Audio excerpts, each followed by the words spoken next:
Okay, so today we're going to be dividing by 5. Now, it's going to be really simple, well, exactly the same really as what we did yesterday in terms of how we write out our number sentence and how we write our piles, except this time we're going to have more piles. So we're going to start by writing our number sentence. Now, the one you've got on your sheet is 15 divided by 5. So I'm going to use that number sentence as well. Okay, so 15 divided by 5 equals.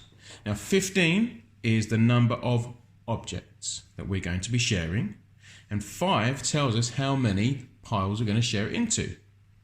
So do you remember what we do next? That's right, we need to write a number for each pile that we're going to be sharing into.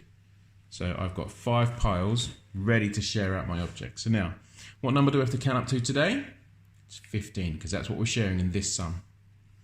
And now, I'm going to make a start on doing that. So watch how I share them, 1 to each pile before I come back again to number 1. So 1, 2, 3, 4, 5. I'm going to go back to pile number 1 now. 6, 7, 8, 9, 10, 11, 12, 13, 14, 15.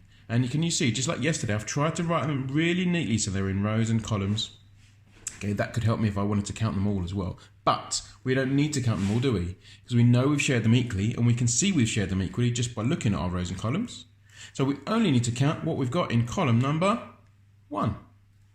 So I can look at column 1 and see that I have 3 dots in column 1.